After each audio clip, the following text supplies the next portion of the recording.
देखो अपन को रेडियस यानी कि त्रिज्या कितनी दी थी अपन को 20 सेंटीमीटर, क्योंकि अपन को पता है कि r1 r2 और अपन ने कौन सा लेंस लिया द्वियत्तक, तो इसमें r1 कैसा होता है नेगेटिव और r2 कैसा होता है पॉजिटिव। तो सब क्यों कितना दिया है अपन को 5/3, तो f फाइंड करना है अपन को।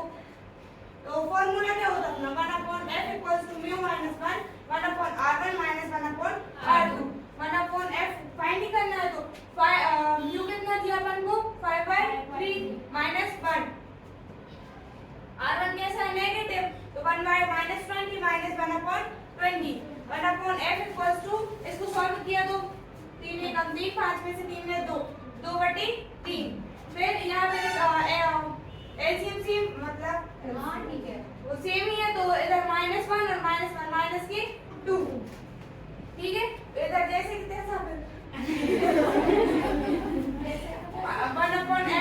2/3 -1 2 से 20 कट गया 10 बार -1 हाँ ठीक है 1/f = 2/30 10 या 30 2 से 30 गए 15 बार, तो 1/f = -1/15 then f = -15 centimetre.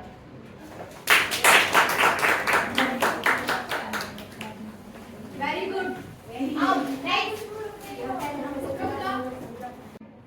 Question दिया गया एक समतल अवतल लेंस के वक्र पृष्ठ की त्रिज्या 15 सेंटीमीटर मतलब r2 15 सेंटीमीटर दिया गया है तथा इसकी अपवर्तनांक u = 1.5 दिया गया है।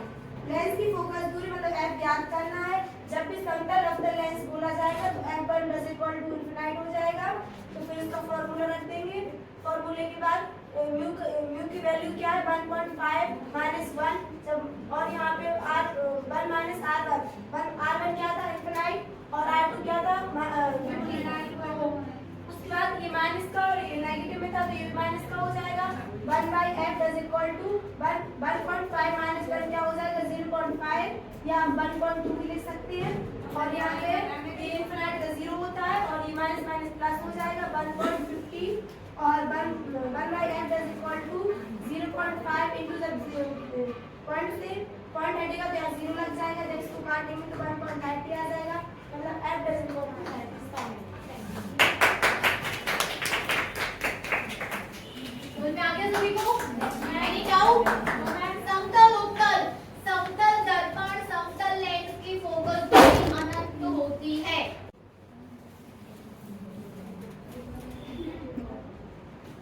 सबसे पहले वायु लेंस लिया है अपन को। वायु लेंस में किरण वाटर टू एयर जा रही है और उसका मान उसका अपन को उसमें दिया है क्वेश्चन में कि u = 1.3 और उसमें त्रिज्या दी है उसकी 10 सेंटीमीटर दोनों त्रिज्या दी है 10 सेंटीमीटर और एक अपन पॉजिटिव लेंगे और एक अपन नेगेटिव लेंगे क्योंकि वायु लेंस है। और उसके बाद अपन को फोकस दूरी ज्ञात करनी है और जब किरण वाटर टू एयर जाती है तो उसके केस में 1/air to water हो जाता है। और इसका मान क्वेश्चन में 1.3 दिया था तो अपन यहाँ 1/1.3 लिख दिया। और ये अपन का फॉर्मूला होता है 1/f = μ - 1/1/r1 - 1/r2। अपन ने यहाँ म्यू का जो अपन ने मान निकाला था वो अपन ने मान रख दिया और -1 कर दिया। यहाँ 1/r1 मतलब कि 1/r1 अपन को 10 दिया था 10 रख दिया और 1/r2 -10 रख दिया। उसके बाद अपन ने इसको सॉल्व किया तो -3/13 आ गया और इसका अपन एलसीएम लेके सॉल्व किया तो -10 और -10 इसका एलसीएम आया और इन दोनों को जोड़ दिया तो -2/-10 इसका वो आ गया आंसर आ गया और इनका ये एज इट इज रहा। फिर इसके बाद इन दोनों को सॉल्व किया और इन दोनों का इनटू कर दिया तो -21/5 सेंटीमीटर आंसर आ गया। हमारे लिए आवाज नहीं करेगा।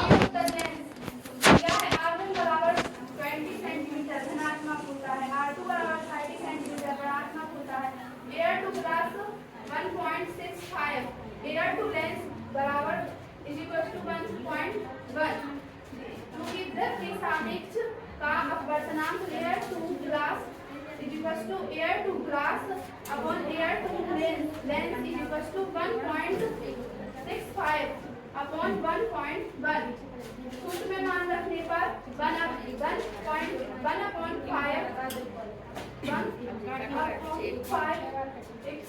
1.65 अपॉन 1.1 माइनस 1 सूत्र में मान रखने पर 1/20 R1 की जगह 1/20 रखेंगे और R2 की जगह पर 1/-30 रखेंगे क्योंकि -30 ऋणात्मक होता है। 0.